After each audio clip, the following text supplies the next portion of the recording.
and we're so lucky to have her here to speak today. Thank you.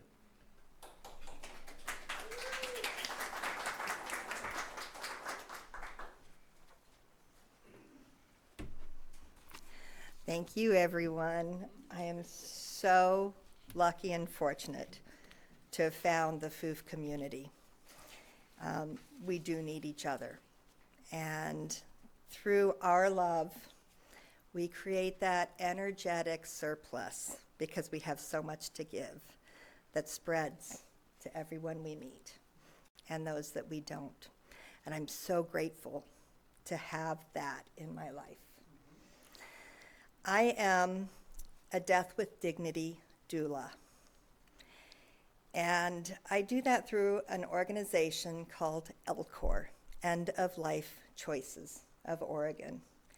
It's a nonprofit that is solely funded through donations, and all of our services that we provide are free. And a case can take a day or it can take a year. So I just want you to know that when we commit to this, it's a commitment. And it's the most wonderful thing I've done with my life to this point. I'm so grateful for it. We're going to talk today about both practical things to know about death and dying, but also more of the ethereal things that we may not think about, and the things that I've learned from the people that I've served. And you may not agree with medical aid in dying. And some people know that as assisted suicide, and I really take issue with that term because the people I serve are going to pass anyway. It's close.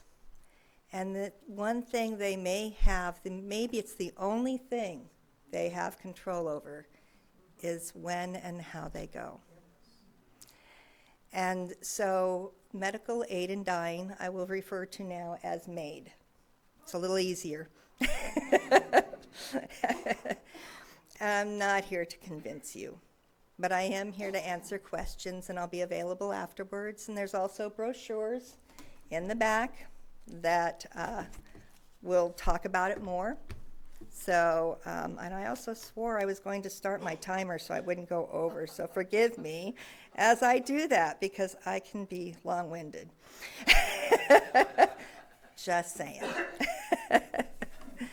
So a lot of people have asked me how I got started in this and how most people get started in hospice, which I have incredible respect for everyone who works with hospice. It is not an easy thing to do. You'll find I have a little bit of a warped sense of humor in this, and I think that grows with being around it, but I look at hospice as they're the long-distance runners in helping people. I'm kind of that last person that takes the baton across the end line. So there's a big difference in what I do compared to them. And I don't think I have that kind of strength to be a hospice worker. And God bless every hospice worker that we have. And we need more. We always need more in this aging community. So I did not get started, though, the normal way. What started me was my time here in FOOF. I got to meet an incredible man here that was part of this organization. And his name was Bruce Yelly. Did I say his name right? Yes. Yes. Oh, everybody's nodding. Yes. How many of you know Bruce? Man, I didn't know him long, but he forever touched my life. Bruce was integral in getting Death with Dignity passed in Oregon. It was his legacy. It was his effort. And he was very concerned about it dying with him. And I remember not having met with him 2 or 3 times when I looked him in the eye and said, "It's not going to die with you because I'll carry on." And as I did that, I was like, "Linda, what the heck are you saying?" oh my gosh, what did you just commit to? Why did you just commit to that, right? And then I had this flash as a child, maybe teenager. Who all remembers the movie Soylent Green? Yeah. They're people, right? There was a scene in that I absolutely viscerally felt at that age, and it was when the older couple was lying side by side, holding hands, and passing away in this beautiful scenery that was created for them. And I thought, that's not a bad way to go. You know, that sounds pretty good. As a kid, that popped in. And as I talked with Bruce, it returned. It's amazing how the universe, if we're listening, gives us clues to our purpose as we go through life. And I will put an S on that, purposes, because we have more than one. And so I started out before I started, just by meeting Bruce. And I continued on, and many of you didn't know that I was married because my husband was a very private person. I was married 37 years. And that's saying something, considering that was more than my life without him. We moved to Oregon so that he could take advantage of Death with Dignity. And this was my very first lesson. My very first lesson that I learned is, don't wait until you're really ill before you investigate something. Don't wait until you're very ill to start taking the first steps. Because we did. Now, we didn't do it by choice necessarily, but the requirements that it takes to be part of the Death with Dignity process are very specific, and he did not meet them. So I'm going to go over those, and it is in the pamphlet that's in the kitchen. But you have to have a 6-month prognosis by 2 doctors. And in this community, understand that our hospital has a mandate from above that the doctors here are not allowed to participate in this, which is the case with many religious-based hospitals. And so part of the things that my organization does is we have voluntary doctors that can help in that process. Okay, so that's one thing that we will do. Those physicians are part of our group. You have to have mental decision-making capacity. You have to be able to express to us wholly and fully, and we have to understand that you are still here to be able to make the decision. You have to be 18 years of age. You have to be a physically present Oregonian, but you don't have to live in this state. We are one of the few states that allows out-of-state people to come here and use our process. You do not have to be a resident. You just have to physically be present in Oregon to do it. And we can help provide the location for you for your passing, so you don't have to worry about that if you don't know anyone. And we will help walk you through the whole process. So there are, I think now, 11 states that allow this. That leaves a lot of states that don't have this as an option. And Oregon, I think, is the only state that there might be one other now, that allows people from out of state to come here. And the last is that you have to have the ability to drink the medication or push the plunger yourself. So this is not a Kevorkian type situation. It's all in the hands of the person. And you have up to that very last minute to change your mind. No one will ever pressure you. And if we see anyone pressuring, we stop the system. We stop it in its tracks, and we remove everyone and ask, is it really your choice? We're very careful about that. So, I learned, start early. My husband could have done, there's one other thing. You have to have 2 requests in Oregon. We're trying to get the time shortened, but there's a 2-week wait period between them. And so you can do that first one at the very first sign that you have issues. You don't have to wait even until that 6-month period. You can make your wishes known and document when that was. Have the doctor document it. Okay? So that removes that 2-week window when you do that, by the time it comes around. That would have made a huge difference had we known that.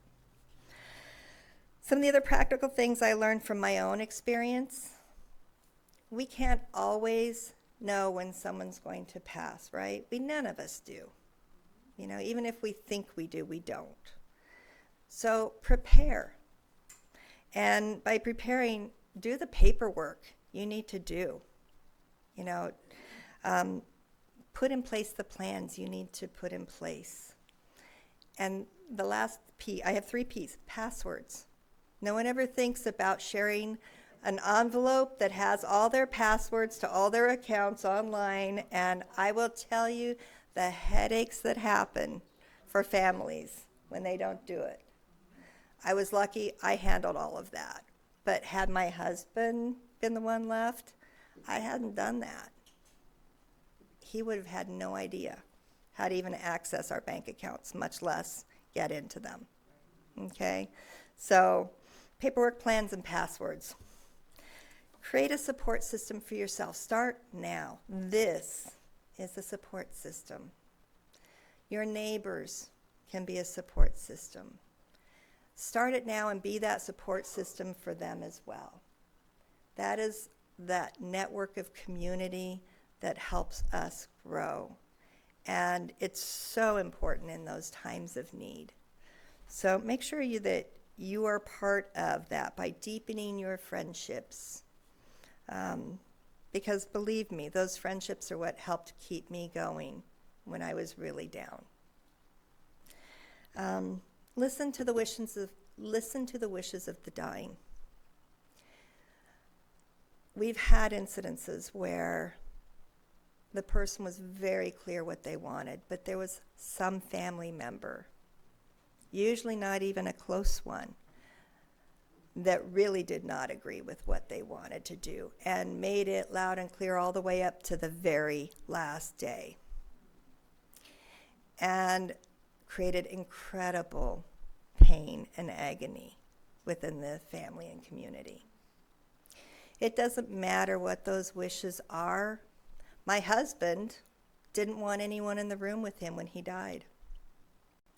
That was so difficult for me to honor, to wait in the next room and not know. I actually did know. I could feel when he passed. But that was still incredibly difficult for me to not be there and hold his hand. But I honored his wishes when dying. Be present to the best of your abilities with everyone, not just the dying, with everyone in your life. Be absolutely present. And accepting your circumstances doesn't mean you give up hope. So always remember that. And no one likes pity, right? So being present with them, being hopeful if they do. Sometimes you have to be hopeful for them. And, do that. That's part of being a supportive person for them. And remember that grief is different for everyone. My grief, I can say, was probably less than many because I had been grieving for years at the loss of my husband, because I slowly lost him over years. And so my path afterwards was taking a step in grief and taking a step in relief. And I had to learn not to feel guilty about that. Right? So it will come in its own way, in its own time for everyone. Pay attention. Pay attention to your loved ones, your friends, and most of all, pay attention to your own heart and what it's telling you. And be okay with openly grieving. We have to let those tears out. Okay? It's part of our healing process. Don't try to stuff them, ignore them. And when you're with someone, don't try to fix them. Just be there for them and be present. And that will allow us to walk through that process and not get stuck in it. Okay? Be willing to ask for help, whether it's from a friend or a therapist. If you need it, ask. And it doesn't always have to be emotional support. Sometimes it's, I need somebody to help me come clean my house because I just can't do it. Right? Do my dishes.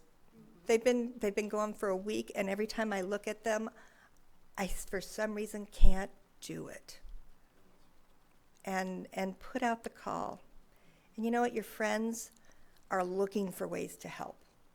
They just don't know. That's why you have a freezer full of food that you're going to take a year to eat, right? So give them other ways to support you, and think of other ways to support them. Learn to be alone. Learn to be alone and be okay in your own company, especially if you were like me and I was with someone my whole life. I went from my parents to my college dorm to my husband. I had never been alone. I gave myself a year of learning who I was without someone else and discovering that. And then I had to learn how to be with others again. You know, because I wasn't the same person anymore. And I didn't have an excuse of an ailing husband to not do things anymore. I had to take ownership if I didn't want to do something. And that was scary, because it was really easy to say, nah, I can't do that. I got him back there. So I had to step out, and I had beautiful friends that pulled me out and brought me joy. And I will always be grateful. And do something positive with your grief.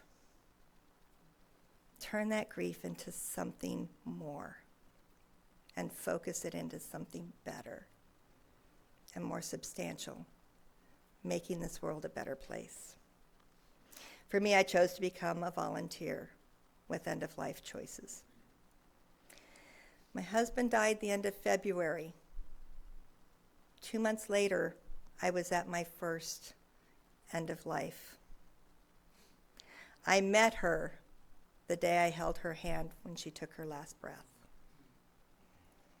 That's a pretty big ask for somebody that just went through what I went through.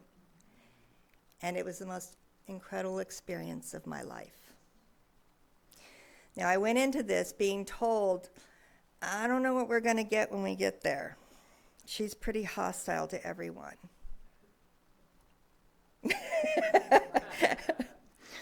She has borderline personality disorder, and she's estranged from everyone. She has no one left in her life. We're it. And she's been combative the entire time. But she knows this is what she wants. So we're going to be there for her. And my anxiety is building as I'm driving to this appointment. And all at once I realized I was judging someone based on something someone else said. And I've never even met her. I have to stop.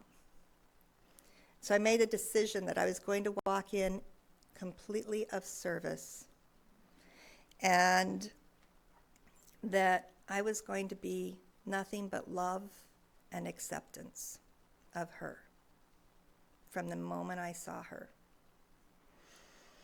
And we connected. And what astonished me was that woman who had that label spent the last hour of her life comforting me over my husband's death. Incredible. So I learned that no matter what we've done, no matter who we've been, we have the ability to rise above it all and do great things. And that love is often rewarded with love. And that we can impact the life of someone else with just one encounter. Positive or negative, your choice. Since that first day, I've had 16 cases in the year and a half, and I've assisted 7 people in their passing. Just because you sign up for MAID doesn't mean you'll actually use it.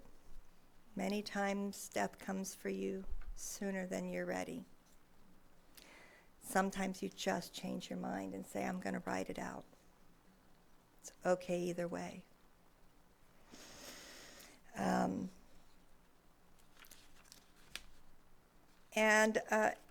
I wanted to just share, and I have this list. If there aren't enough, I can always get more to you. 15 things that that were rules for the living from the dying that I've learned. And I've got a minute and a half to go through them. Remember what's important in life. All the bills, all the worries, all tomorrows, all the pasts, doesn't matter. Remember what is important in life. Take care of business. Do the things you need to do. Get it done so that you don't have to worry about it anymore. And don't wait to do that something that you really want to do. The biggest heartbreaks I saw were people who said they wanted to do more and they just ran out of time. They had all these things they wanted to do, places they wanted to see. Don't wait. Find a way.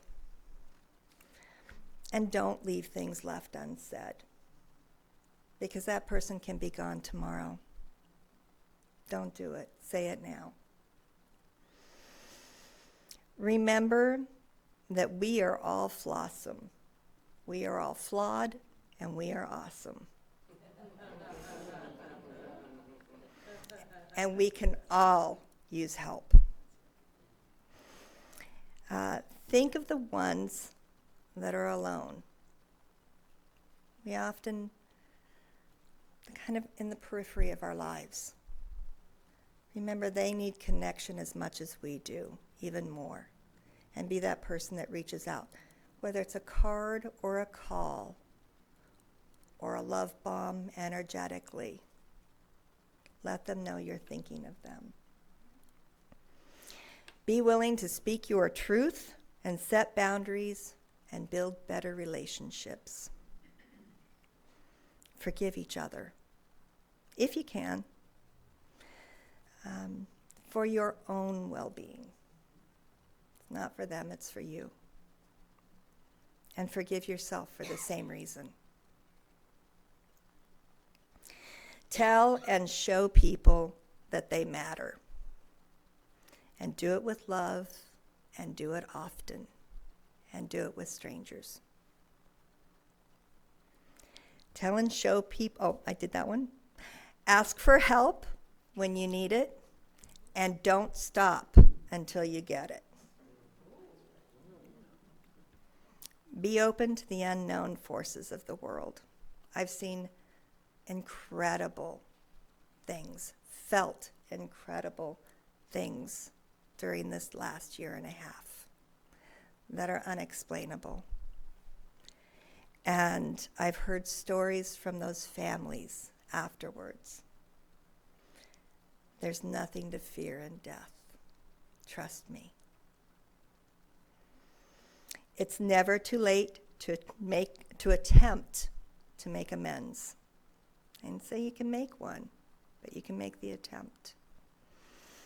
And atone for past discretions, indiscretions, both. I suggest you use the AA guidelines for this. They're very clear, and it's a way that you can do these atonements without reharming the individuals that you may have transgressed against. That's the word. Live your life fully by choosing how you show up and how you spend your time. Your loved ones would want that for you. They don't want you to live in grief. They want you to live in life and celebrate them in memory, not mourning. And when it gets too much, I've added this one: breathe. Remember to breathe. Sometimes that's all you can do. And as you do this, walk in beauty, gratitude, and joy. Thank you.